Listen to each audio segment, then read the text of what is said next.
YouTube!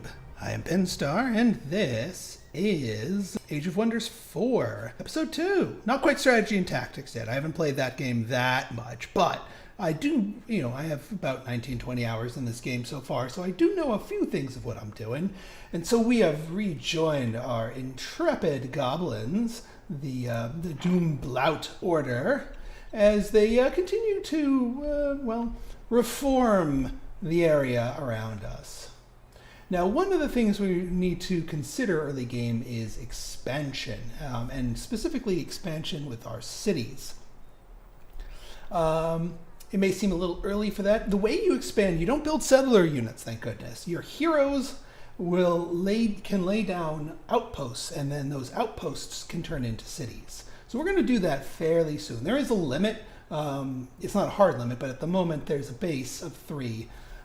You can increase that base over time, but you get big penalties if you go over that. So city spamming, it's not good if you go over your cap. But our ruler, thanks to that extra combat, and that's part of the reason why I attacked them, is we got more experience. More experience means more levels and more perks.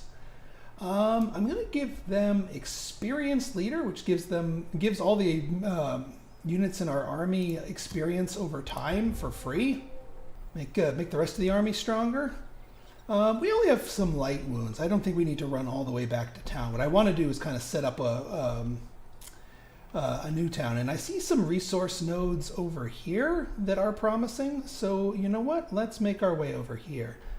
Actually, it looks like it's faster to go through, because these roads have a movement bonus on them, and there's a big penalty for forests moving through those. So yeah, I guess it is faster to go up through here, and we'll get some healing along the way. So all right, why not?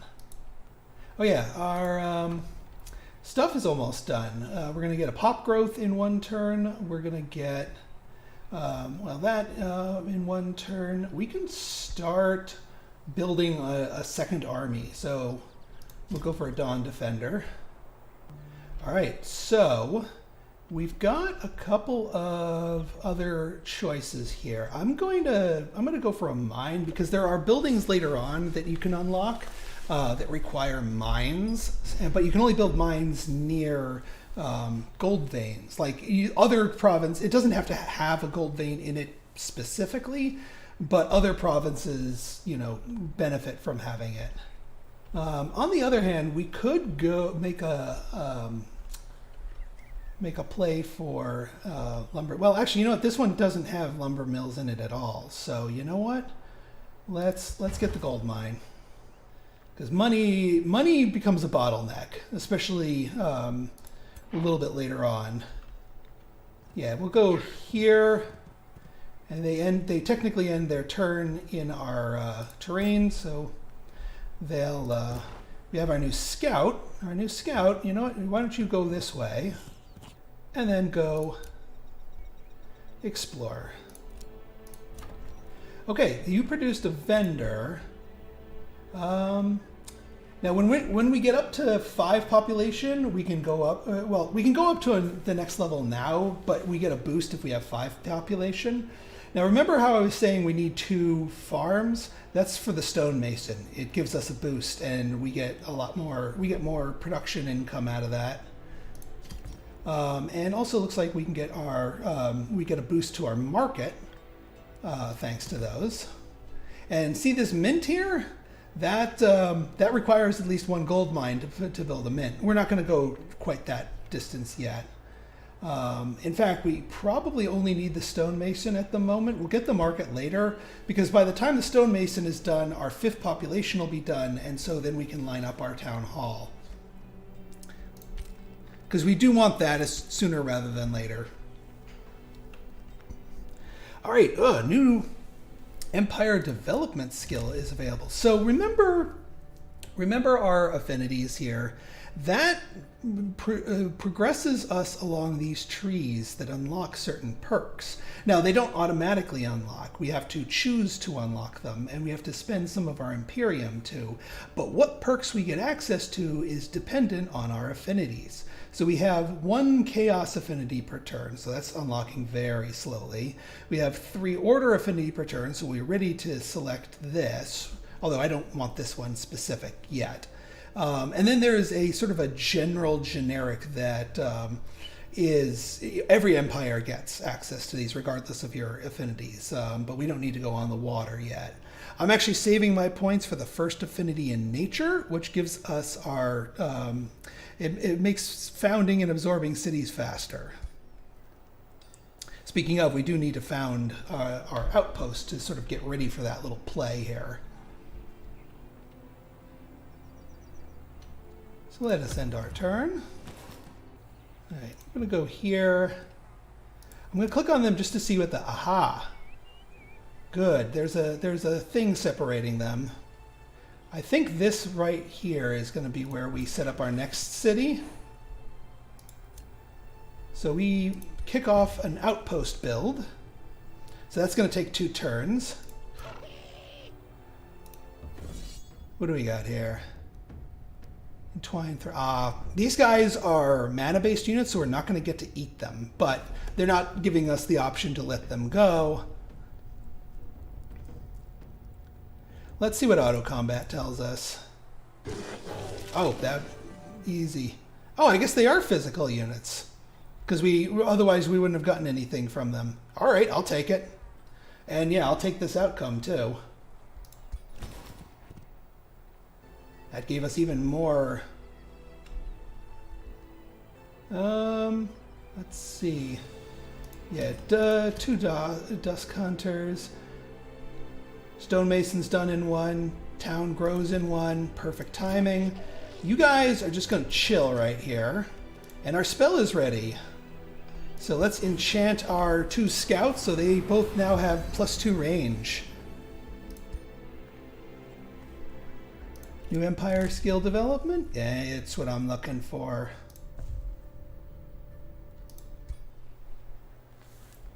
That's what I'm looking for. Ooh, a small monster den up here.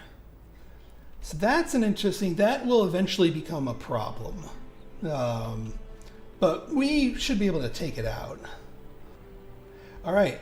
So we're at 5. We can start building the Atrium of Light, and we can start building out our next item here.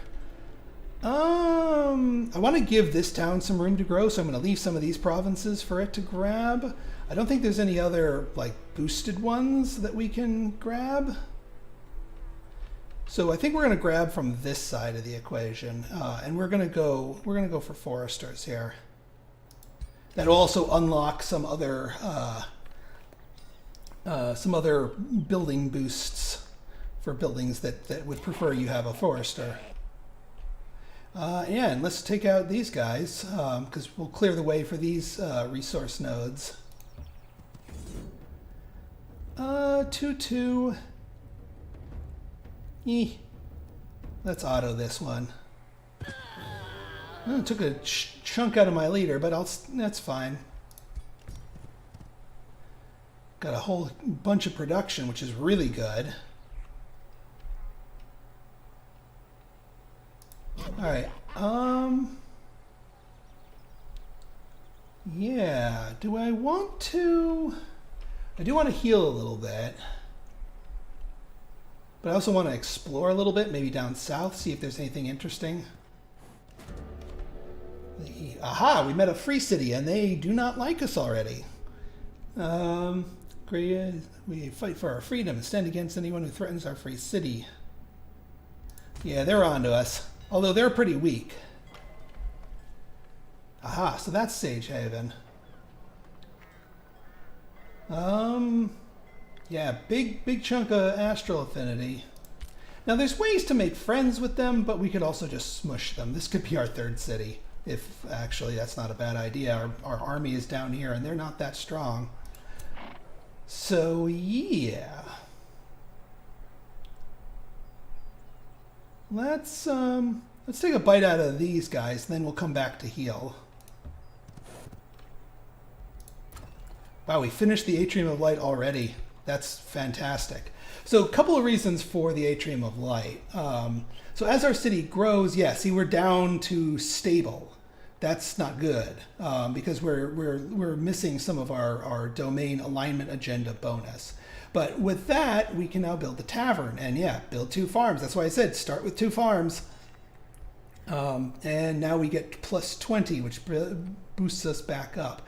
There's a few other ones that give happiness that are not strictly the happiness buildings.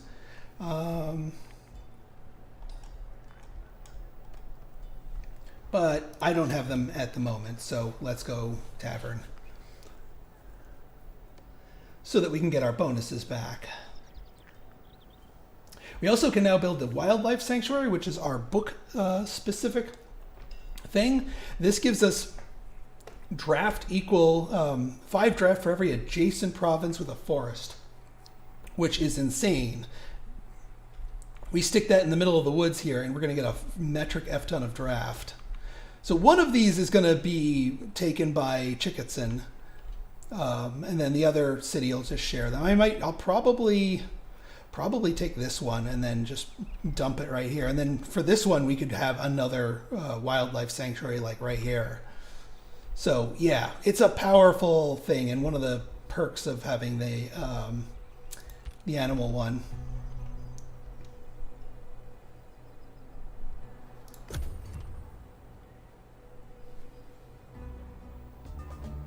All right, outpost is ready. Prying aids of Sagehaven. Aha! Your prison warden yanks the iron leash on the townsman caught spying for Sagehaven. So we don't want any more evil. We can try to repair. No, I kind of want to kill Sagehaven. We could ransom them for some money. Or we could kick our alignment back from minus 5 to plus 5, which still gives us our neutral thing. You know what? I'm going to take the gold. I like gold. And now we can found a city. You can also build up this this outpost if you're not ready to flip it to a city immediately, but we're ready to flip it to a city. And because of that perk, normally this would take 3 turns. This only takes 1 turn. Yeah, let's take these guys out. Ooh, leveled up Soother. Let's see what auto combat gives us. Good enough. And we got a spider catchling bell. Someone's a random tier 1's. Oh! It's just a miscellaneous thing that just lets me spawn spiders. Well, all right then. We can make some spiders. Some cannon fodder is always welcome. Oh, and he leveled up. All right. Yeah. Now we get even more options here. Inspiring leader for upkeep. Strength training though. Just a flat plus 10 damage is pretty darn good. There's coordinated strike, which inflicts marked, which lowers evasion. So as we pelt people with stuff, it makes it easier and easier to hit them. Since we already have the buff to that, let's go strength training. We'll circle around to that. We cannot make it to our outpost right away.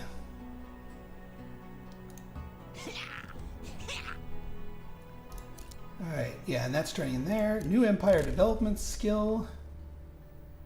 But we used up your Imperium is split between making cities and going along this. So we just spent 200 Imperium on the new city next turn. So we'll let that roll.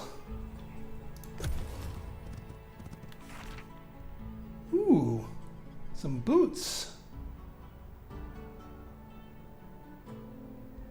Nice. Well, some fancy boots for my leader. All right, there's Dawn Song. Let's spend a turn in here to chill. All right, so Dawn Song, we want to grab this territory first. And like I said, two farms and then go ham with everything else. So we'll go farm number 1 here. Oh, you know what? I should have actually connected these two. I'll do that next time Chicketson grows, because the other part of our imperial is if we're next to the capital, or if our city borders the capital, meaning our borders touch, they get the city stability and the gold benefit that the capital does from that imperial trait. Next turn, we will grow Chicketson, which is fine. Let's do something quick. Let's get a library. Our research rate is pretty pathetic right now. Here we want the workshop. We know that that's not going to ever be boosted, but we want to start with that. And then for we can get some hunters here too. Oh yeah, we can also hire a new hero. Yeah, you get 2 heroes per faction that is friendly to you. So here we've got a priestess, and so these guys have, their special ability is that they have extra affinity to the city that they're in, and also to us as a whole. So do we want extra order affinity, or do we want extra nature affinity? I kind of want extra nature affinity here. So let us recruit. And now we can make them the governor, and based on their affinities, they give the city bonuses, so they get extra food and money and what have you. But it also boosts our affinity, so we'll be going down that alignment, that affinity track a lot faster.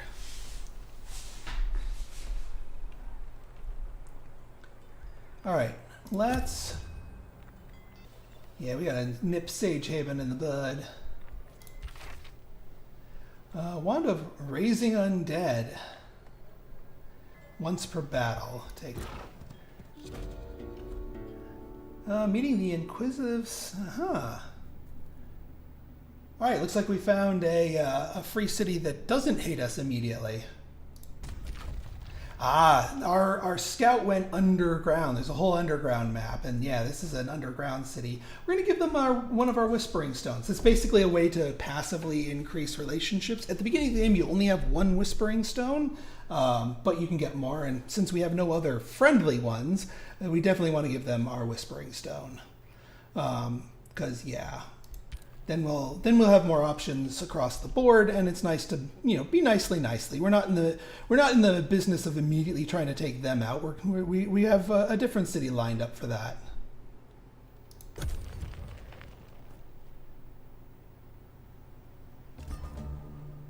Okay, orders required. Let me give you that wand.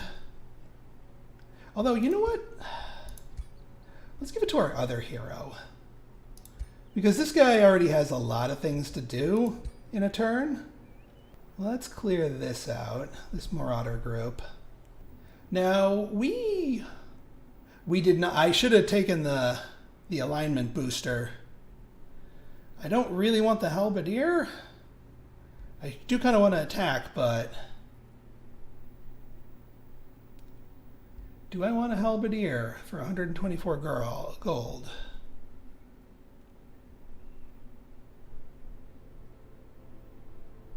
They're goblins, but they're a different kind of goblins. I mean, it's a tier 2 unit, but nah, I got plenty of my own at home. All right, you leave in peace. I don't want to lose our whole empire-wide bonus. You're lucky. We'll go hit up this watchtower on our way back.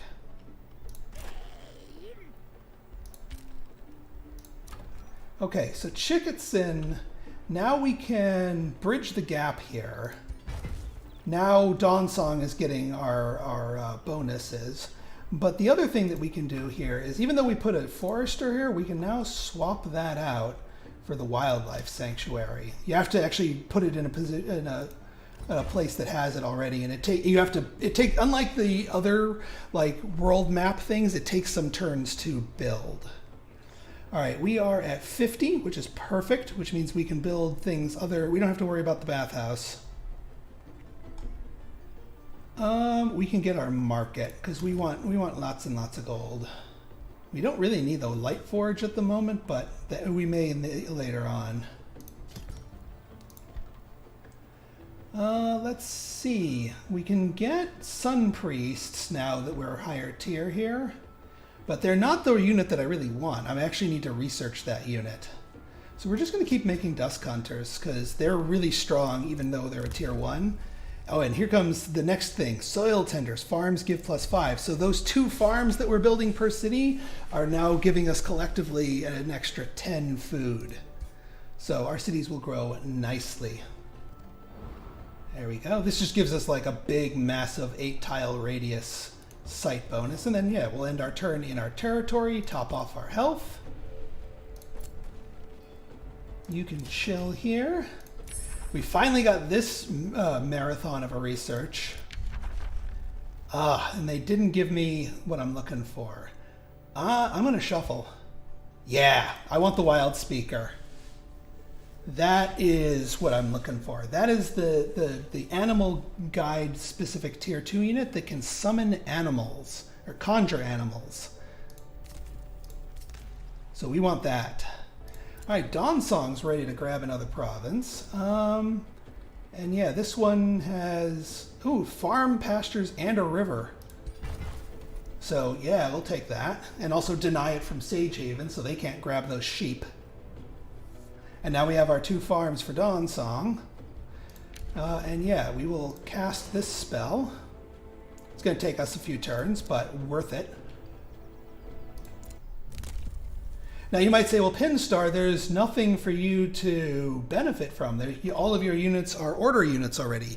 Those animal priests that we're researching are not order units, but this will allow them to get awakened and benefit from that as well. And that's gonna be kind of important long term here. You know what I'm gonna do? I'm gonna send you. Actually, I'm gonna send you down here. So you basically are 1 unit away from becoming a proper army. I really want one of those priests here.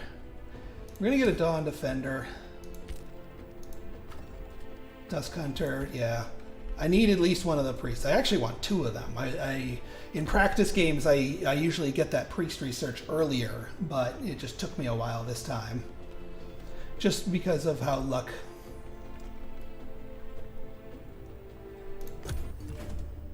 Meeting a hostile Flint. All right, another place don't like me. Where are you? You're all the way over here. You're stronger, but you're further from me. Yeah, I'm not going to bother with you. Sagehaven, I'm going to smush. But Flintwall... Sagehaven's got some good terrain around it, though. Some good sources and other goodies here.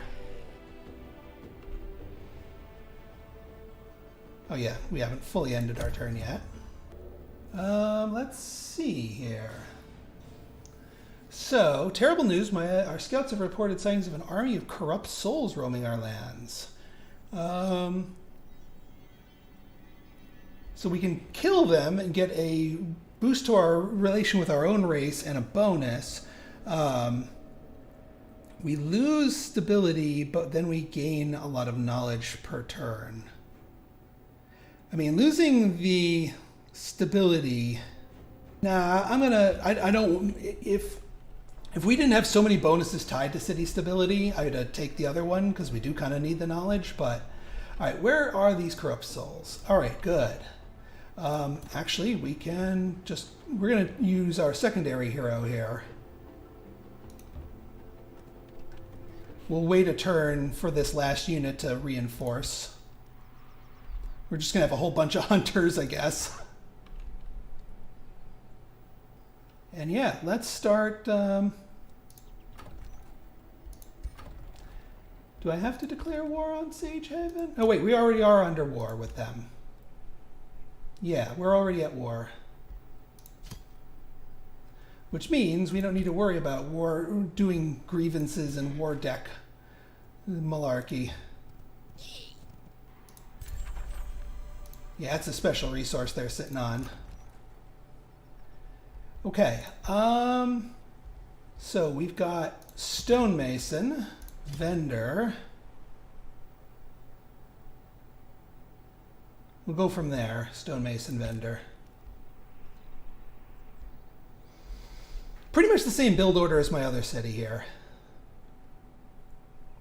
And we're almost done with this, at which point we'll be able to recruit units like crazy.